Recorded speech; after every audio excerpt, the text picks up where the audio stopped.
Angavaliana atrany tompoko lasy tompoko vavy no izidiana tokantranotsika tsirairay avy manaraka ny fampalam-baovao eto amin'ny fahitalavitra TV Plus Madagasikara manasa anao araka izany hatramin'ny fara miarabana ihany koa Gracia Andria Tsijoelina. Miarabanao reo miary manana miarabantsika tokantrano koa manaraka ny fampalam-baovao amin'izao alina izao. Lohateny vaovao tapany voalohany avy hatrany ary nomenantsika tafakatra 710 anisan'ireo maty dobo-dranomasina hita tamin'ny morontsiraka Mahajanga hatramin'ny maraina teo 7 lehilahy ary 7 vehivavy ireo razana hitsy tamin'ny toerana maromaro atao Mahajanga toa ny Amazabe Fokotany Atrema commune Katsepy tany amin'ny faridranomasiny Maroala Belinta ary Grandpavois hatramin'ny Omaly.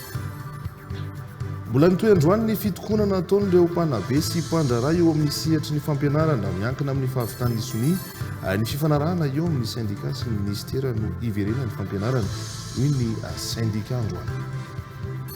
Izao koa sika dia amin'ny tapany faharoa amin'ireo lohateny-baovao.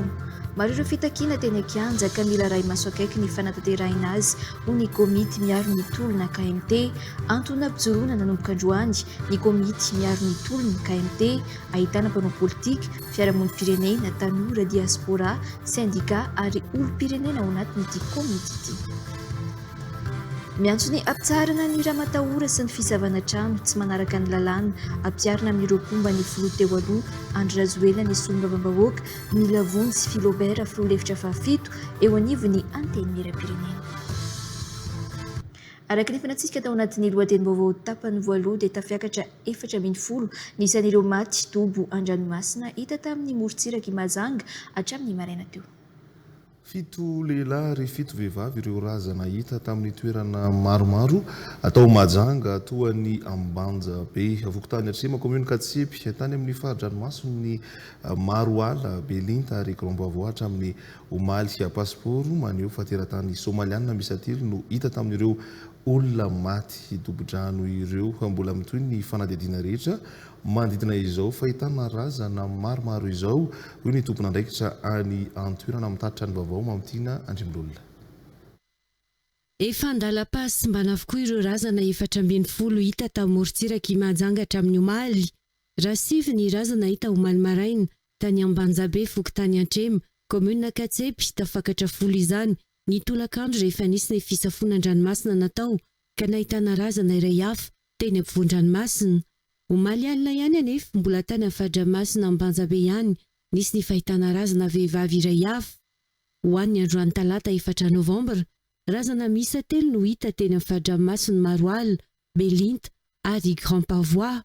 Araka ny tombana efa mihoatra ny 770 orana hoe efa nahadobo an-dranomasina ireo razana hita ireo. Nanamafy ihany koa ny teo anivony PMF fa tsy nisy nanao salotraina ireo razana hita. Raha ny etan'ireo fahatita-reo moa zany dia hita fa tena ataoko hoe efa andalana fahasimbana tanteraka. Raha ny fijery azy dia efa mihoatra ny 770 ora raha tsy hiteny izay 270 ora no mety nahafatesany ireo razana izay hita taty Mahajanga aloha zany no resahana fa efa misy solotena ny ministeran'ny fahasalamana ihany koa zany any Antrema nanomboka Omaly ka hatramin'izao ary mitovitovy zany fahasimbahana zany raha ny razana no jerena zany. Par rapport amin'ny razana hita dia voatsikarotra zany fa tsisy misy zany na dia iray aza ny porté gilet de sauvetage regny faty hitantsika nanomboka Omaly ka hatramin'ny androany. Dingana maro no efa natao manoloana ity zava-mitranga atao Mahajanga ity. Misy ny fikarakarana sy fandevenana efa natao ho ireo tompon'andraikitra. Pasiporo maneho fahateratany somaliana miisa 3 no hita tamin'ireo olona maty dobo-andrano ireo hatreto raha ny fanampanazavana trany. Efa voalaza moa zany ny dingana efa natao fa maromaro zany. Fa ny vokatra an'izay dia manodidina ny 410 zany ny razana izay fefika aty an-tanety aty amin'ny faritra Boy izay hita hatreto. Ary efa misy ny fandraisana andraikitra mifanaraka amin'izay ny fikarakarana ny fandevenana an'ireo razana ireo izay niarahana amin'ireo tompon'andraikitra mahefa eto an-tanàna Mahajanga. Ka efa misy ny nahafantarana ny sasany mahakasika ny passeport izay hita teo. Misy passeport 3 zany izay efa voamarina fa somaliana ireo passeport 3 ireo. Ary miditra ara-dalàna tamin'ny sisin-tany Madagasikara moa marimarina kokoa tao Antananarivo no nidiran'ireo vahiny ireo. Mitoy ny fanadihadiana mikasika ity raharaha ity raha nambaran'ireo tompona ndraiky mpanjakana avy ao Mahajanga. Faharentsika tao anaty lohatenim-baovao teo ihany koa fa mbola nitoy androany ny fitokonana nataon'ireo mpanabe sy mpandraharaha io misehatra ny fampianarana. Miankina amin'ny fahavitan'ny soniny fifanarahana eo amin'ny sindika sy ny minisitra ho iverenan'ny fampianarana ho ny sindika androany raha pitsy no fantatra fa anatanterahana ny famolavolana io fifanarahana io izay mbola hoentina eo anivon'ny fiadidina ny fanavaozana vao osoniavina tsy nahitana marimaritra iraisana ny fionana. Nisy teo amin'ny sindika ny solontenan'ny fiadidina ny fanavaozana sy ny ministry ny fanabeazam-pirenena androany atoandro mampinandry ablolona eo amin'ny sariny Omekara ny Avijona. Mbola ny fampitoana teny ministeran'ny fanabeazam-pirenena teny Anosy androany ireo mpanabe sy mpandraharaha mpikamana amin'ny sindikan'ny vondro ny mpanabe mijoro na ny VMM. Tonga teny an-toerana ihany koa ireo mpianatra avy amin'ny lycée Rabe Arvelo. Mitazona ny fitakiana nataon'ny sindika dia ny famahana ny olana ny fifampanantonana ireo fianakaviana, ny fampiakarana ny tamin-karama ary ny fandraisana ireo mpampianatra ho mpiasa-mpanjakana.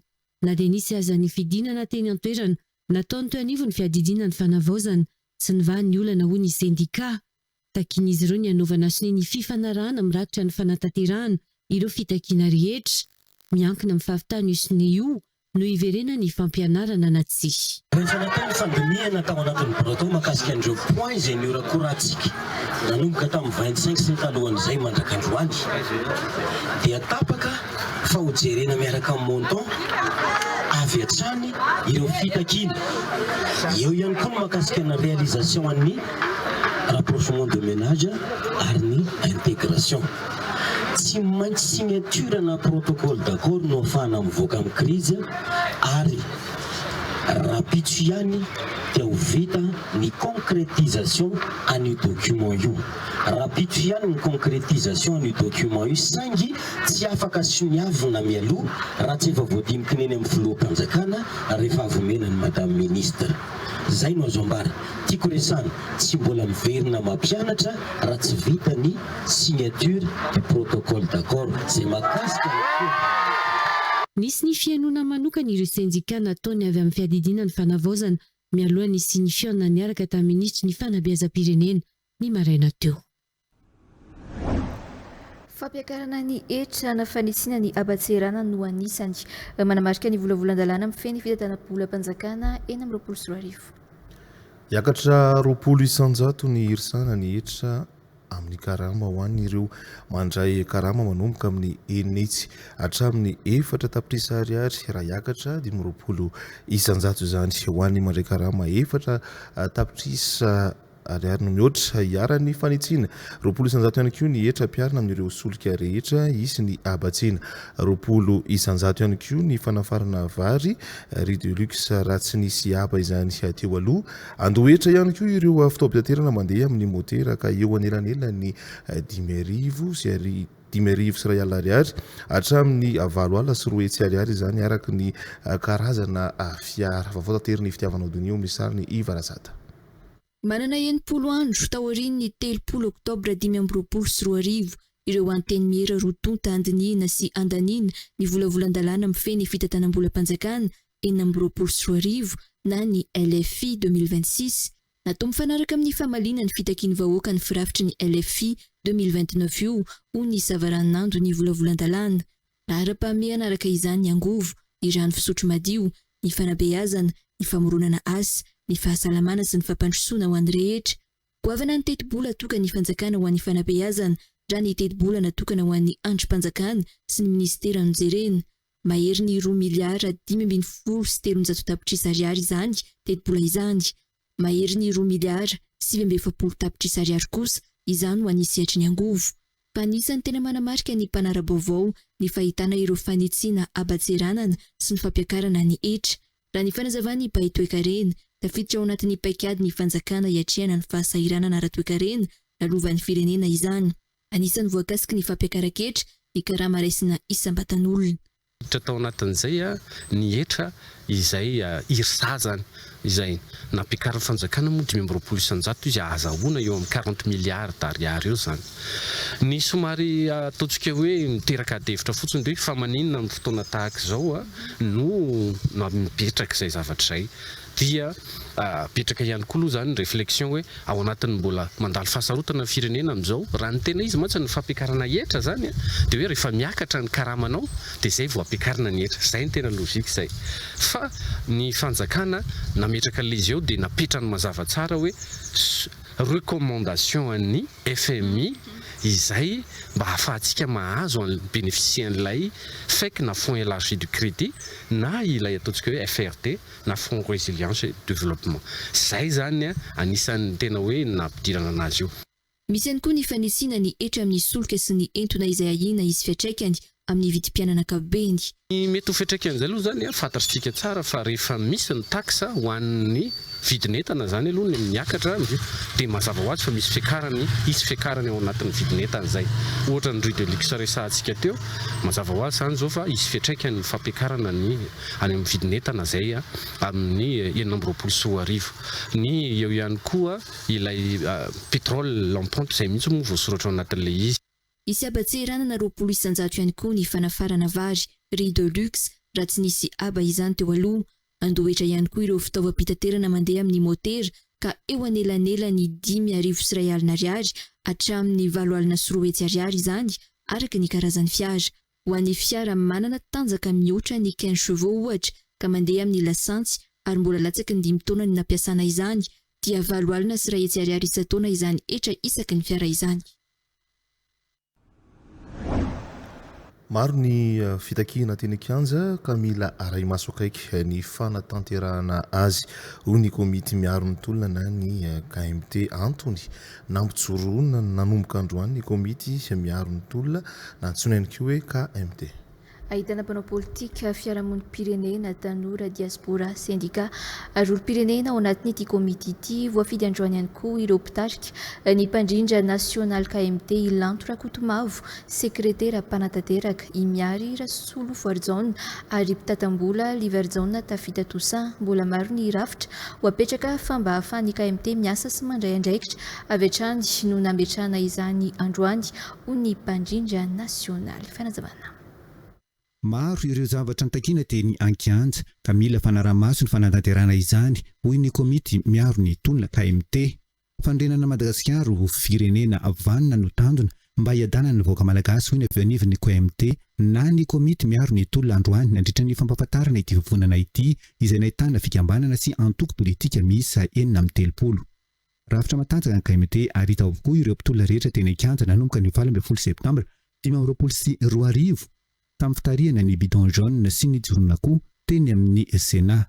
Voafidy androany arak'izany ireo mpitarika. Rehefa tratra ny tanjona iray tamin'ny marobe izay nanaovana ny tolona dia ny fanasorana ireo mpitondra teo aloha sy ny firongony izay mbola amin'izao fotoana izao dia mbola eo an-dalan'ny mpanalana ny firongony isika.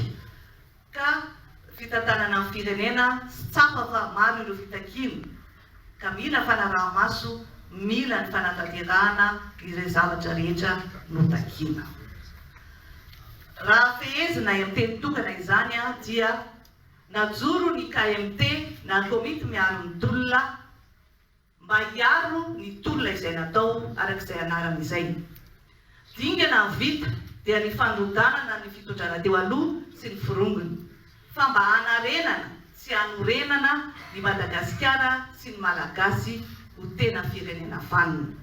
Toerantsika ato anatin'ny fampalalam-baovao miantso ny ampitsarana ny raha-matahora sy ny fizavana trano tsy manaraka ny lalàna ampiarina amin'ireo pomba ny filoha teo aloha Andry Rajoelina ny solombavam-bahoaka Mila Vonjy Philobert filoha lefitra fahafito eo anivo ny antenimera pirenena.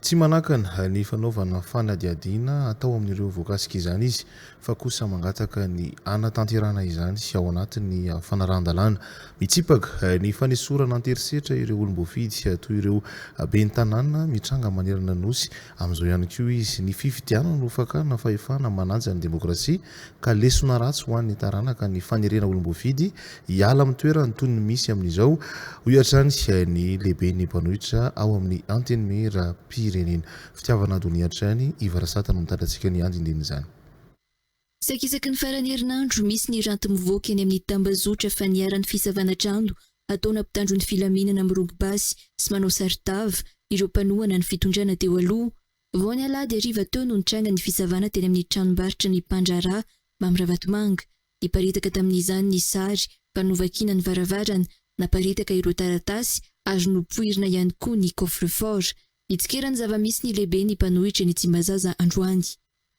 tsy ao anatin'ny tolona intsontsika fa efa io ny fanjakana misy dia tokony hametraka lamina mazava tsara izy zay tsy misakana ny fomba fandaminana amin'izay fomba fanenjehana tokony hataony fa ataovy manara-dalàna fa tsy amin'ny andro hariva ohatra ny olona no tonga any antokantranon'olona manisy kagolo manisy inona tsy misy taratasy dia manao an'izay zavatra zay dia heverinay fa tsy mety zany ka anaovanay antsoavy ho an'ireo fanjakana mijoro amin'izao fotoana izao ny mba tsy hisian'izany amintsika satria samy mpiray tanindrazana samy vahoaka malagasy no eto dia ataovy manara-dalàna ny zavatra rehetra atao ka izahay zany dia manamafy fa manameloka tanteraka ny zavatra toy ireny ary tsy tokony izay ny fomba fifampitondrana eto amin'ny firenena mipoitra tsikelikely ihany koa amin'izao ny fihetsiketsehana samihafa mitaky ny fanesorana ben'ny tanàna lany amin'ny anaran'ny volomboasary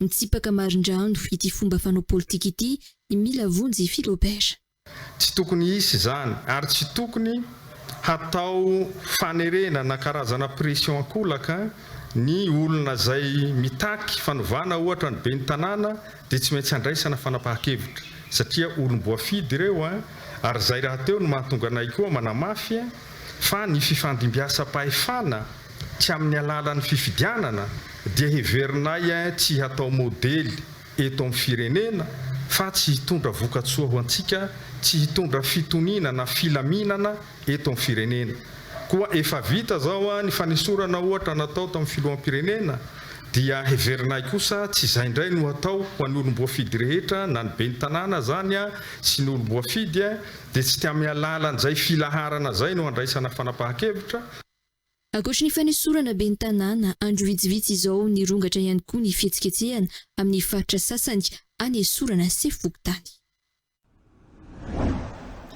fanandefa taratasy any amin'ny fitsarana avo momba ny lalam-panorenana ny filohan'ny antenimera-pirenena mikasika ireo solombavam-bahoaka lasa ho minisitra sy ny minisitra teo aloha tokony hiverina solombavam-bahoaka toerana roa ny banga eo anivony antenimera-pirenena rehefa voatendry ho minisitra ireo solombavam-bahoaka roa ho mangataka amin'ny hamerenana ireo solombavam-bahoaka telo napetraka ho minisitra ihany koa ny filohan'ny antenimera-pirenena mangataka fanazavana amin'ireo andininy maromaro ao anatin'ny lalam-panorenana araka izany ny filohan'ny antenimera-pirenena zorabarzona no mitatra antsika ny andindiny izay voarainy fitsaranavo momba lalam-panorenana ny 30 oktobra lasa teo ny fangatany antenimera-pirenena mikasika ny fahabagan-toerana sy ny famerenana amin'ny toerany ireo minisitra andray ny toerany amin'ny mahasolombavam-bahoaka azy araka ny voafaritra ao anatin'ny lalàna isa nandefasana taratasy ny mikasika ny fahabagan-toerany solombavam-bahoaka na Antananarivo voalohany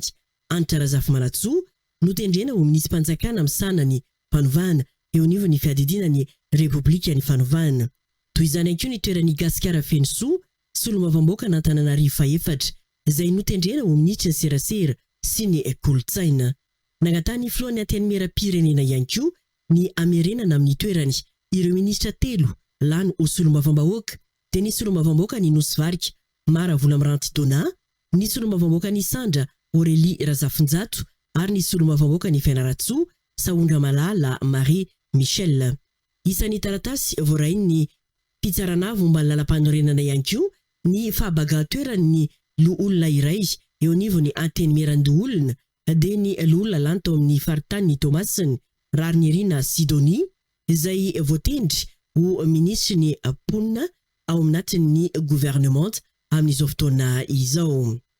Andrasana arak'izany ny fanapahan-kevitry ny fitsarana avo momba ny lalam-panorenana manoloana ity taratasy nalefa ny anteny pirenena sy ny anteny ndoolona eo anivon'ity androm-panjakana ny fitsarana avo momba ny lalam-panorenana ity.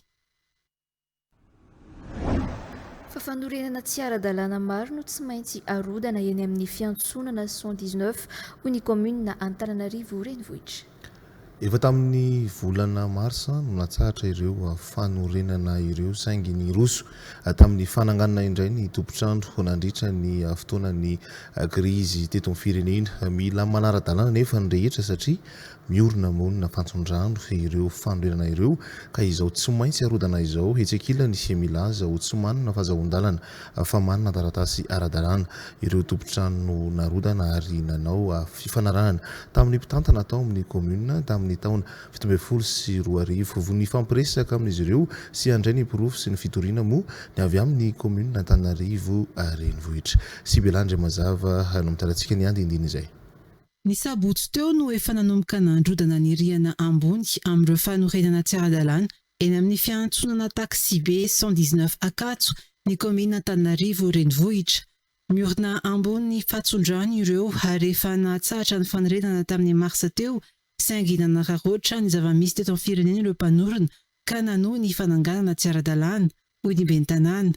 Naharay fanerana avy amin'ny université sy ny fokontany ny commune ka izao tsy maintsy andraisana fepetra izao. Efa tamin'ny volana mars nisy ny interruption de travaux dia tao anatin'ny fotoana izay mety hoe nisy teto amin'ny firenena dia nanararoatra izy ny azakazaka nanao indray dia fanomisana ilay fanorenana dia nanao alerte moa na plaza dia tsy anivon'ny anjerimanontolo sy ny fokontany sy ny mpianatra hoe mba jereo fa miazakazaka be indray ilay fanorenana dia naverina ilay senage ary narodana ny riana izay naoron'izy ireo.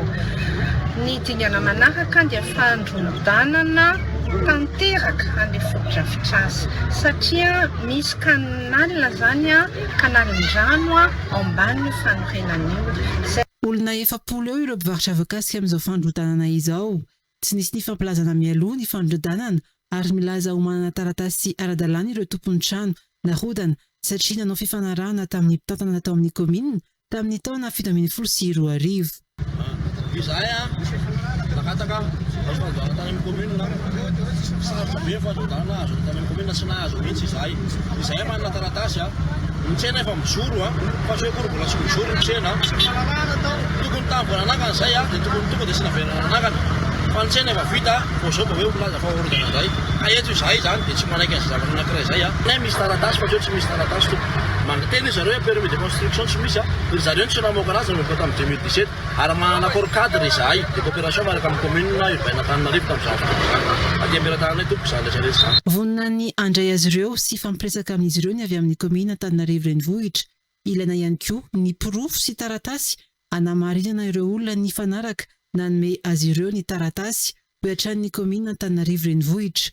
Mbola nitohy tany amin'ny 700 hektara ihany koa ny fanesorana ireo fanorenana tsy ara-dalàna ireo. Mitaky ny ametrahana ireo ben'ny tanàna lany vahoaka nefa novaina ny voka-pividianana ireo vahoaka ao amin'ny district Anandilamena. Milaza ny mponina fa nanjakany tsirary ny fividianana ben'ny tanàna tamin'ny taona 2024 ary hanao hetsika lehibe izy ireo manoloana izany. Takin'izy ireo ihany koa ny fanavaozana ny sefokotany fanendrena chef district ary mangarahara amin'ny vola siad. Abraham Razafa mitatrantsika ny andindiny izay. Nanao fanambarana ny vahoaka miaraka amin'ny ben'ny tanàna amin'ny distrik'ny Andilamena milaza fa tsy ara-drary ny vokatra nivoaka tamin'ny fividianana ben'ny tanàna ny taona 2024. Araka fanazavana dia kandida roa no nisakanana tsy hifaninana ary noraonana ny mponina ka tsy afaka nifidin'ny kandida izay tiny. Nateo izay izany dia ben'ny tanàna enina tamin'ny sivy dia avy amin'ny tsy miankina ny nandresy saingy nampidirina fitsarana sy namoronana dosie ireo 4 sisaka ny vady mpividianana ny 3 tamin'ny ireo. Kandida Irmar no nambara fa nandresy tamin'izany.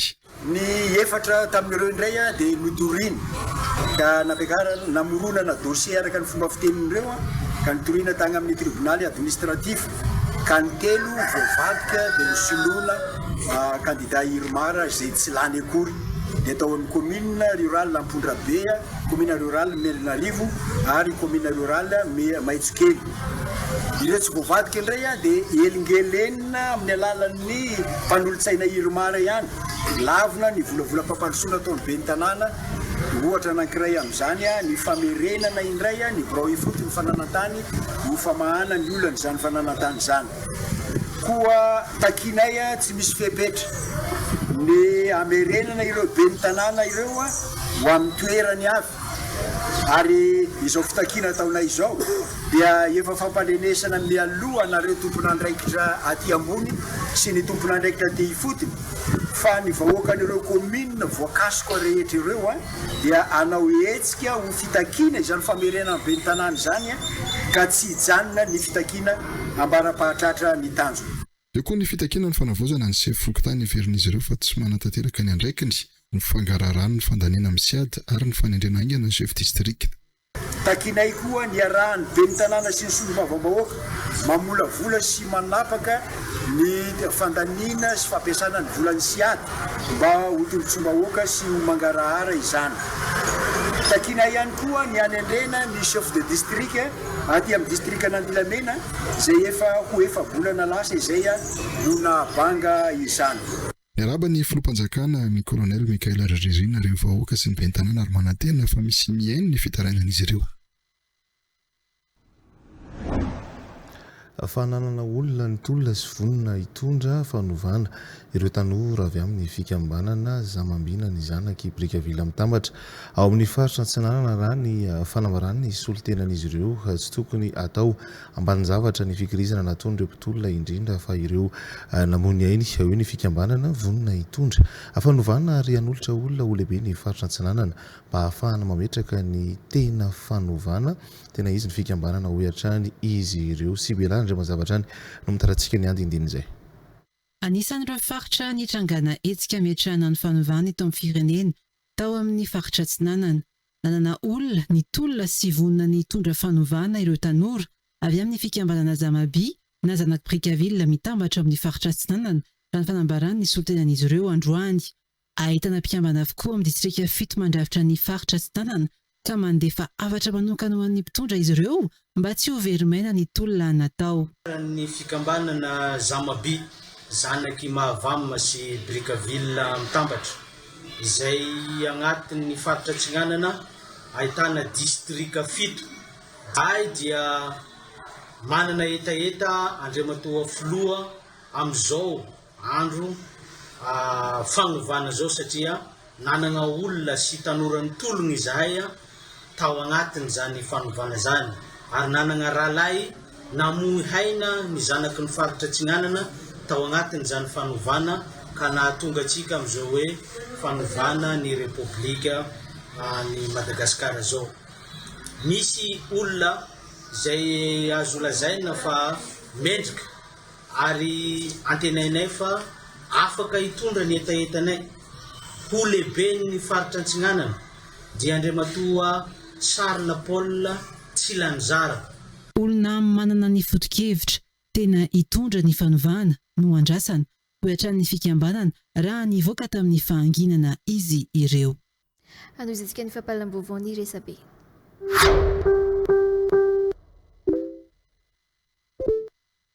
Ny pejy vaovao malaza ofisialy mampafantatra lehilahy maty tanaty taksibe. Filazana maika olona maty tanaty taksibe ny atoandro teo. Sao dia mba ato ny avan'ity olona ity izay maty anaty taksibe 150 soavy masoandro. Niakatra teny amin'ny Akoanosbe izy dia tonga ety amin'ny terminus soavy masoandro tsy mifohy intsony ho ny mponiny an-toerana. Ny vondrona vaovao faran'ny fildainfo ofisialy mampafantatra tafakatra 740 ireo razana hita tany Katsepy sy Antremo 7 lahy ary 7 vavy. Manon fikarohana trano ireo tompon'andraikitra ny an-toerana. Ny pejy politika ranoray mampafantatra atombohy malaky ny fanovana amin'ny fanovana io teti-bola fozy io satria lasa volam-boaka jiaby kiazan'ny filoham-pirenena sy ny ministeran'ny fitantanam-bola, tsy omena vola amin'ny ministera anaovana fotodrafitrasa, tsy omena vola ny commune, tsy omena vola ny faritra. Ny pejy vaovao eto Madagasikara mampafantatra droit de douane 20% raha manafatra fiara kely ianao. Ohatra, vidin'ny fiara tonga ao am-poro, achat plus transport plus assurance égale 15 millions d'ariary. Droit de douane 20% égale 3 millions d'ariary. TVA, vidiny plus douane 20% égale 3,6 millions d'ariary. Masokareny égale 21,6 millions d'ariary.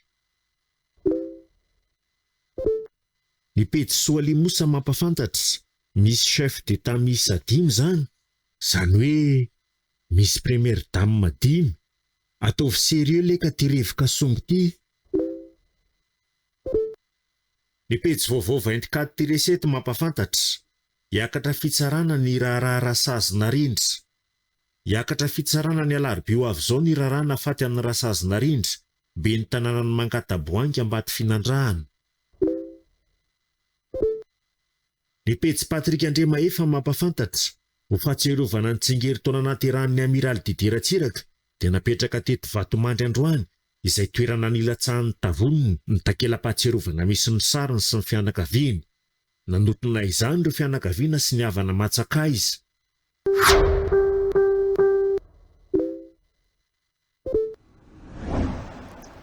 Ny ayay amin'ny resaka tamin'ny fampidirana mpiasa ny fahatapahana karama nandritra ny 3 volana no tena fototry ny olana teo anivon'ny orinasa Sirama.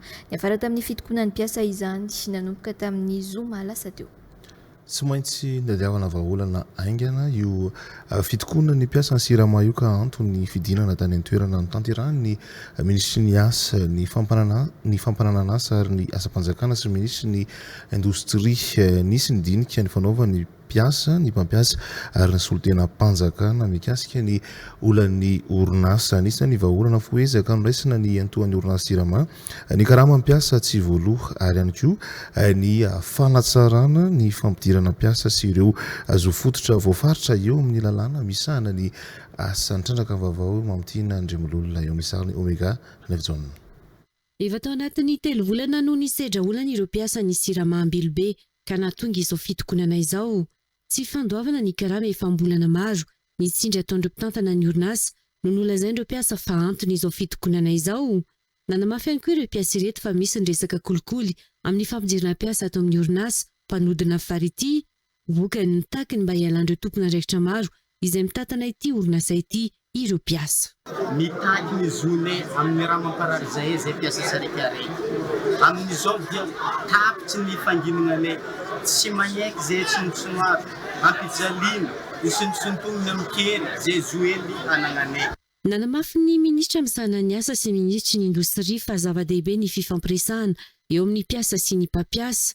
Nipetraka ho mpanelanelana mba hikarohana ny vahaolana maika ao anatin'izao savorivory zao izy ireo. Mila verina amin'ny asa ny faran'izay aingana ny orinasa Sirama raha ny fanazavana. Zahay na vieto dia hitondra filaminana zero kolikoly, tsisy ny kolikoly, tsisy ny fandeferana, tsy mitanila zahay na ny mpampiasa na ny mpiasa fa mila magnaja lalàna antsika, tsy azo ekena kosa ny fanimbana raha tsika te hitady vahaolana mila mandeha milambina na filaminana fô. Donc voarenay ny fitarenana ny karama eto donc délégation jiaby io hitatsika ikondo izy koa kolikoly rakoragnina indray tapalaoko izy ka zagnano zay za tsy agnano kolikoly. Mpiasa mahery ny telonjato sy efatra arivo no mampiodina ity orinasa malagasy ity ary ny Sukoma Ouest Sucre orinasa Sinokosa no tompona andraikitra amin'ny famokaran'ireo siramamy tanjona ny ataperan'ny fifanarahana amin'ny orinasa Sino sy ny Sirama antony tadiavana vahaolana malafy raha ny fanazavana tranty. Fa ny aino ny aona tamin'ny mpiasa ny Adema ary ny aino ihany koa ny fitakian'izy ireo androany ny ministry ny fitanterana. Nambarany ministry ny fitaterana fa amin'ny alalan'ny fifampiresahana ihany no ahafahana mamany olana. Nilaza kosa nefa ny ministry ny fitaterana fa tsy maintsy mandoa ny vola ny Ravinala airport ary efa misy ny teknisiana amaritra izany. Taorian'ny fiona tamin'ny mpiasan'ny ADEMA androany. Nilazany mbola iona amin'ny Ravinala airport sy ireo mpiara-miombona antoka rehetra ihany koa ny ministry ny fitaterana. Midina Andriambolaza amin'ny sariny Arfidy Rakoto Manarika. Mbola menjandro tady eo amin'ny ADEMA sy ny Ravinala airport amin'izao fotoana izao, miroso amin'ny famahanany olana ny ministeran'ny fitaterana amin'izao fotoana izao. Ka nisy androany ny fionan'ny ministra tamin'ireo mpiasan'ny ADEMA, nambaran'ny ministry ny fitaterana fa amin'ny alalan'ny fampiresana ihany no ahafahana mamany olana. Nilaza kosa nefa ny ministry ny fitaterana fa tsy maintsy mandoa ny vola ny Ravinala airport ary efa misy ny teknisiana amaritra izany. Eo amin'ny fampiresahana ihany no ahitana anazy ka ny fampiresahana zao araka izay nataony zao tonga aty amin'ny ADEMA mihitsy miona amin'ny mpiasa mihaino zay etaetany ary izay koa zany mbola ho atao miaraka amin'ny partenaire rehetrarehetra eo amin'ny fotoana le zavatra tokony aloha dia tokony aloha. Possible ne io mety 18 millions, possible mety 12 millions. Fa tsy maintsy jerevana fa le tena les juste prix tokony payeny zéro tokony payeny zéro. Zay ngamba no fa les techniciens moa andina kirakira tsara no presque an'io dia rasantsika eo fa tsy maintsy io avoaka amin'ny mangarahara zay hitatsika zay zavatra avoakany zareo amin'io ale fampiresahana iny ataontsika mangarahara raha ilaina zay inona moa maharatsy an'izay mba tsy hisy mba amin'ny atmosphère apaisé zany le iasany na ny Ravinala sy ny ADEMA ny ankila sy ny fitarapatsakana koa eo afovoany. Taorian'ny fionana tamin'ny mpiasan'ny ADEMA androany, nilazany mbola amin'ny Ravinala airport sy ireo mpiara-miombona antoka rehetra ihany koa ny ministry ny fitaterana amana ny olana. Hoaraintsika ary izao ireo vaovao tapatapany. Nanatanteraka etsika fitakinany fanesorana ny ben'ny tanàna ny Tananarivo ary Lala Ramanantsoa teny amin'ny lapan'ny tanàna Analakely androany maraina ny fikambanana OP AMI. Metaka fitoriana ny ben'ny tanàna ary Lala izay tokony andraikitra voalohany eto amin'ny tanàna lapan'ny tanàna ny chef de corps izay tokony andraikitra amin'ny miaramila fehezana ny miaramilany ny police municipale izay nandratra mpitarika ny OP AMI ary ireo olona ny Karamaina nanakirotana tato anatin'ny tolona hitany votra makany izay zao ametaka an'izay fitoriana izay. Tetsenkilany nanatanteraka etsika teo an-toerana ihany koa ireo mpanohana ny ben'ny tanàna ary Lala Ramanantsoa.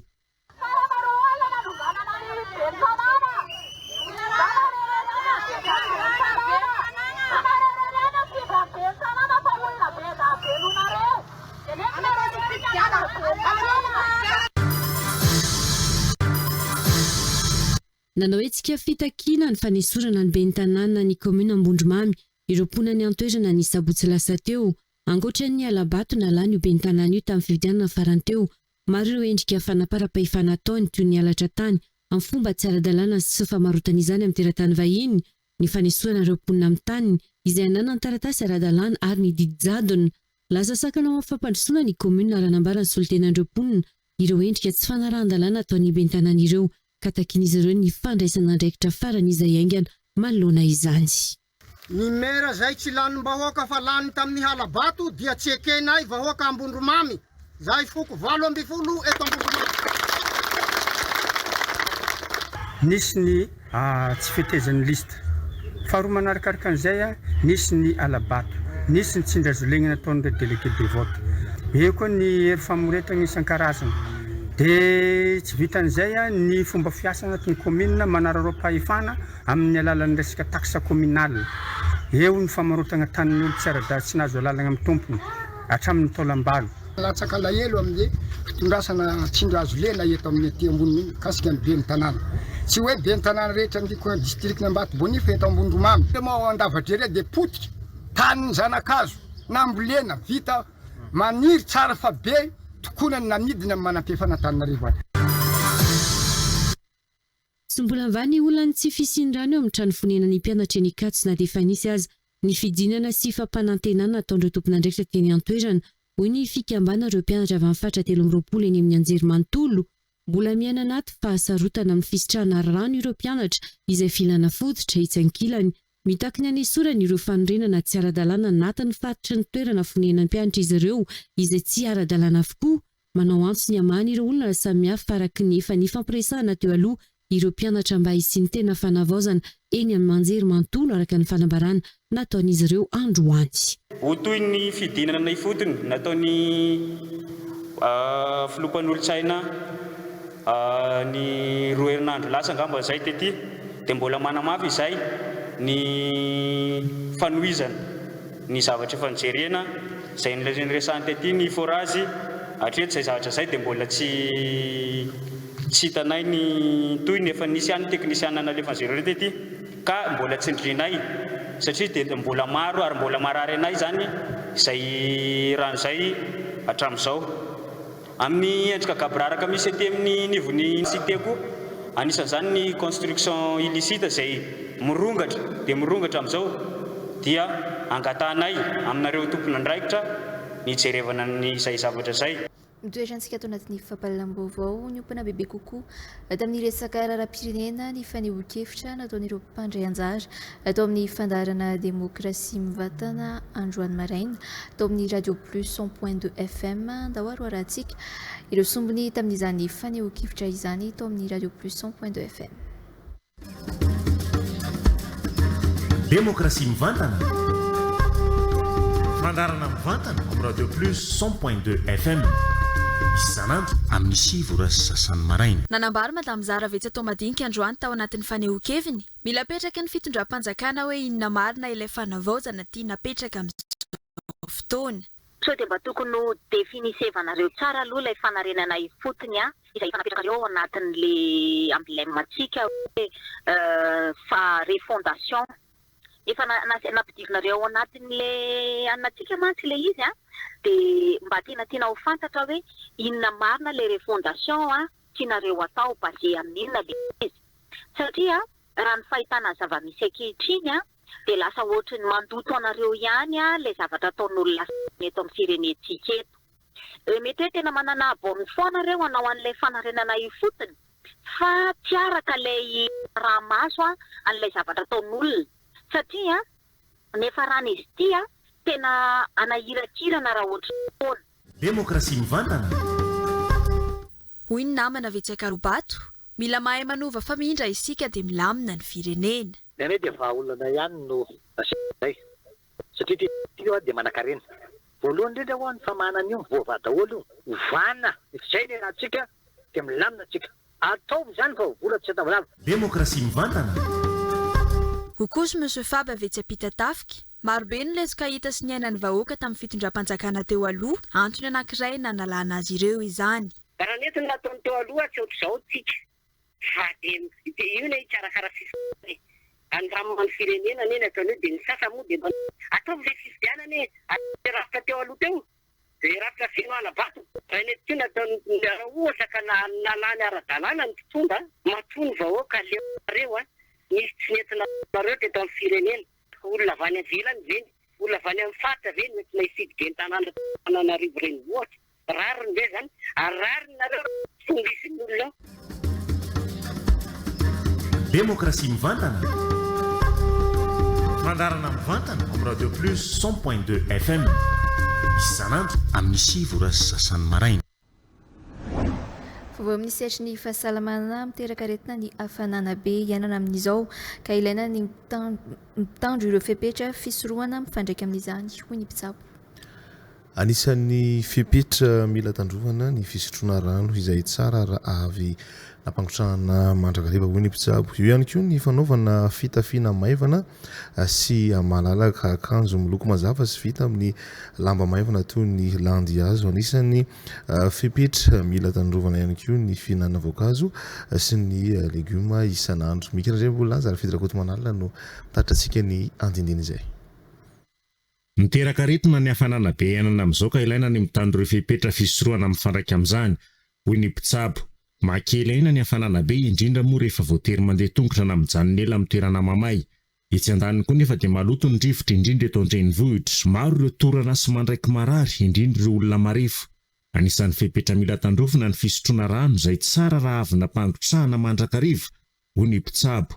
Eo ihany koa ny fanaovana ny fitafiana maivana sy malalaka, akanjo miloko mazava sy vita amin'ny lamba maivana toy ny landihazo. Anisan'ny fepetra mila tandrovina ihany koa ny fihinanana voankazo sy legioma isan'andro.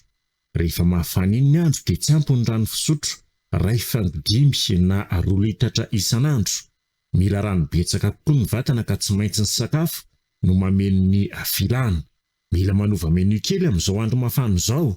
Misy ny vokatra tsara vidiana sy ampiasaina hikarakarana sakafo toy ny legioma, ahitana ny concombre, courgette, poivron, salade, carotte sy ny maro hafa. Eo ihany koa ny voankazo ahitana ny voatabia, pastèque, melon, litchi, fraise, voasary, mananasy sy ny maro hafa. Eo ihany koa ny hena, ny akoho amam-borona ary ny trondro. Entanina foantsika isotro rano.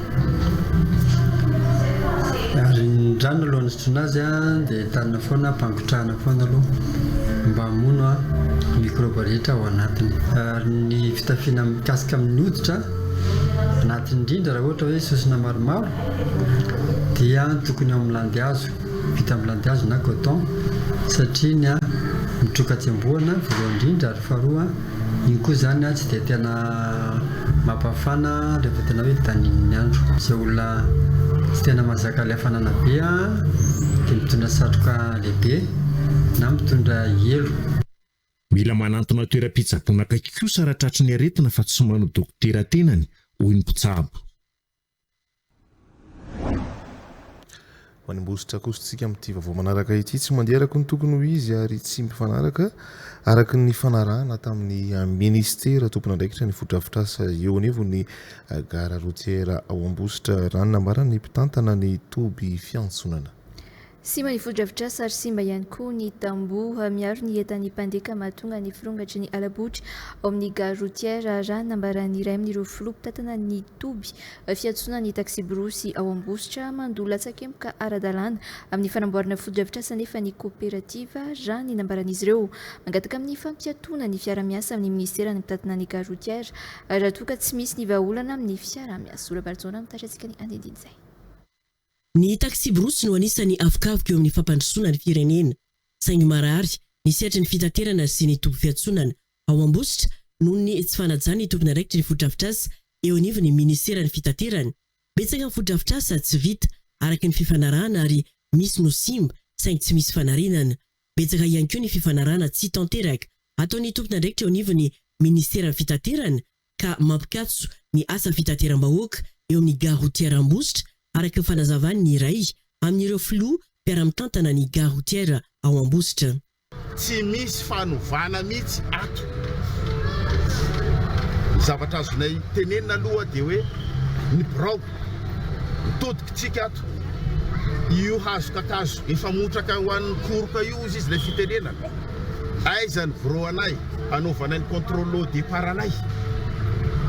Efa mampanelo lakolosy foana zahay zary tsy enona. Efa impito zahay no mivory. Tsara ho fantatrinareo zany. Efa impito zahay no mivory fa tsy enona mihitsy izay mpitatitra. Hanaovana atsonjay foana. Tamboho jerentsika ato miteraka ny sécurité be betsaka ny tomobile na ato ny fiaranay very. Noho ireo antony ireo dia mangataka ny filoha mpiara-mitantana amin'ny fampetona ny fifanarahana ny arahana tamin'ny ministera ny fitaterana ary tokony isy ny fanavaozana ny fifanarahana sy ny fanavaozana ny tompona andraikitra mba hafana mamerina amin'ny loniny ny fitaterana ao amin'ny gare routière Ambositra. Rehefa tsy mahavita ny convention izay ny fanarahana aminay coopérative sy any amin'ny ministera ireo mpitantana dia aleo miato aloha mandra-pisiny fanovana vaovao. Mandola tsakemboka amin'ny ministera fitaterana ara-dalàna ireo coopérative rehetra ao amin'ny gare routière saingy tsy misy tamerina ndraikitra ho azy ireo izany ho iatrany ny filoam-piara-mitantana ny Garotière ao Ambositra. zahoarintsika naaraka ny voambolana.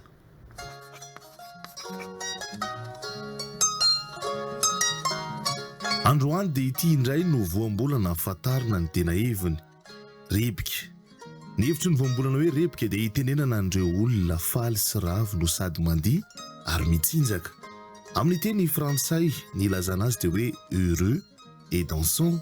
Avy amin'io voambolana io koa no ahazona ilay teny hoe totorebika, izany hoe dia manao totongotra amin'ny tany tsy ankijanona. Danse de joie no azo itenenana azy amin'ny teny frantsay. Voambolana izay azo ampiasaina amin'ny andavanandro ohatra rehefa miteny malagasy, nanao direbika aoka izany izy raha vao fantany fa afa-panadinana.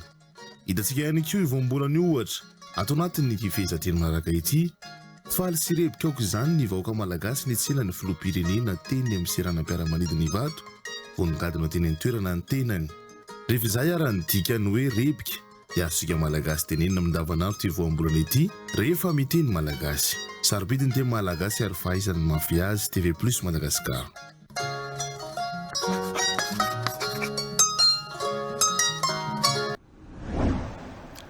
Dakositsika izao ijery ny eo arahoe. Esmia Innovation, c'est un écosystème d'apprentissage, des infrastructures à la hauteur de vos rêves, des espaces conçus pour créer, tester, grandir. Embrace change. Sini. Wow, Choco! Rose et sucré, Choco Balls, cornflakes nature. Quel sera votre préféré? Fabriqué avec fierté à Madagascar. NutriFood, mangez bien, mangez sain. Sini. Orange, Ewanilano. Nulchawana. Moteur. Action.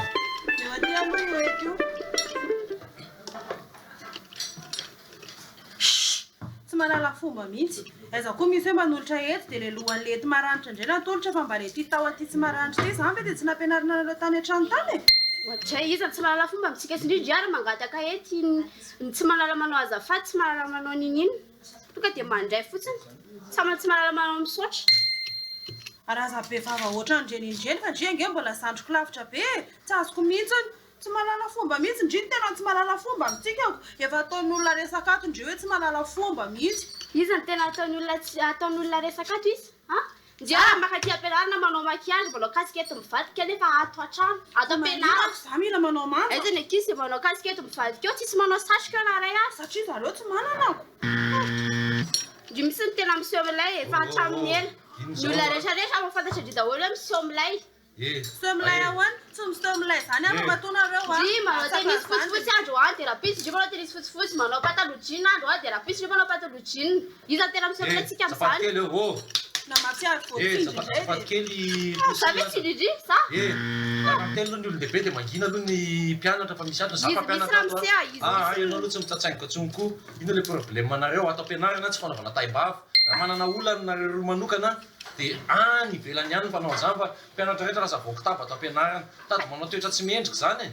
Izy mangataka ety mbeseo dia tsy malala manao azafady izy, tsy malala manao merci nefa mbola be famalina ihany. Ohatran'izao ny amenana any alety manina raha ohatran'izao fa tsy tedry ve za hoe mbola sahirana.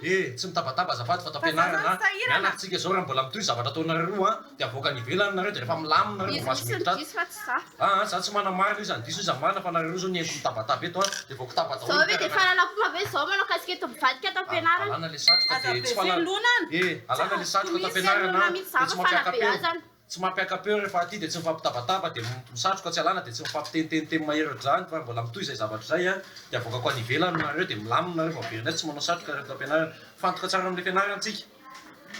Rehefa manolotra zavatra maranitra toy ny antsy na hety dia ny tahony no atolotra fa tsy ilay lelany maranitra akory.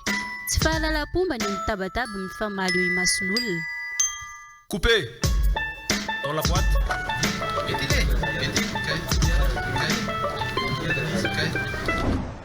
Izao kosa dia hitondra ny songadina i Gracia Andresitoerina ny tena kosa mametraka ny mandra-pitafa ho amintsika rehetra indray.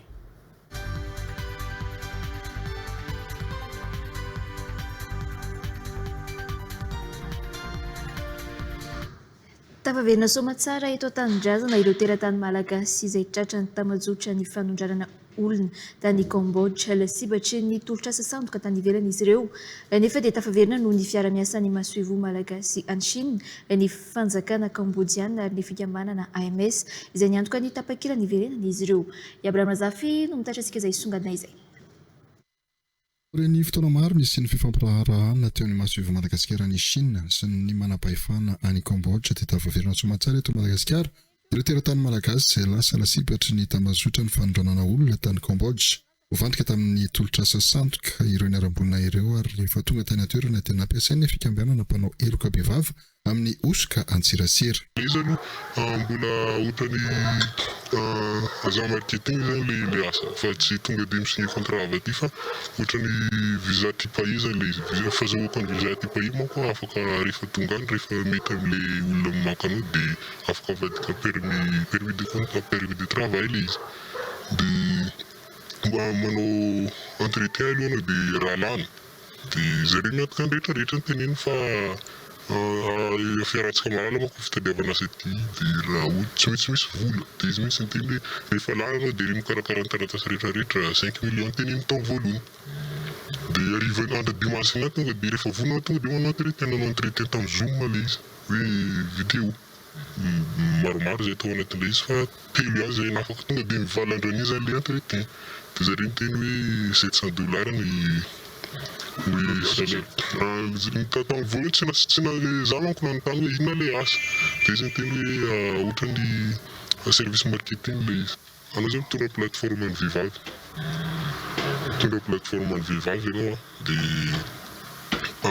ohatrany anao zany le vehivavy dia le mitady olona amin'ny pays mandroso reny ohatrany kara Dubai zao cible tao anatin'le izy voalohany zareo tsy nanazava mihitsy hoe miarana akola le izy hoe mamitaka olona le izy fa ohatrany service marketing client dia Nitazona tamin'ny toerana manokana izy ireo ary tsy najaina ny zoma olona raha ny fitantarany. Fa zay 4 personnes zay niteny hoe tsy hanao an'ilay asa dia sazin'zareo pendant hoana manokana pendant 4 jours sazin'zareo nahita ohatra na prison ohatra na film rehefa olona ao prison manko rehefa miada hidina amin'ilay toerana kely ohatra nisy toerana fa spesialy ohatra iny koa tao amin'izareo midina tao koa zay fa samby amin'ny kabinanazy le izy dia tsy fantatranao mihitsy hoe alina ny andro na antoany satria amin'ny sous-sol le izy dia sous-sol anina sazirana rehefa teny hoe tsy hanao an'ilay asa.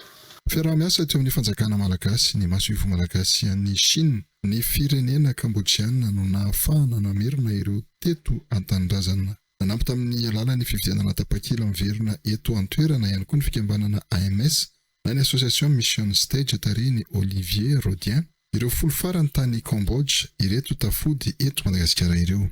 Verana intervention tamin'ilay izy hoe nandoa bien le 10 personnes ambin'ilay tsisy le tena tsy nahitana hoe zareo aloha isorana be satria misy tamin'ny intervention satria raha tsy zay manko mety le anankiray taminay manko efa narary be to efa mivonto be vitany izy zao tonga taty mindesany tany l'hôpital dia le docteur mihitsy niteny hoe raha taritarika tany izy mety possible anaty mihitsy tamin'ilay aretina tamin'ilay fa le intervention ny AMS aloha sorana besaka tamin'ilay satria raha tsy zay manko mety mbola aritraritra tany satria efa nanao kanoty ihany zay niaraka tamin'ny rija fa mbola tsy natafavoaka betsaka mihitsy fa zareo tonga dia manentana ny olo-pirenena rehetra ny ministeran'ny raharaham-bahiny mba hitarina ny tolotrasa avy amin'ny tambazotra tsy ofisialy sy hanaraka hatrany ny dingana ara-dalàna amin'ny fandehanana miasa any ivelany.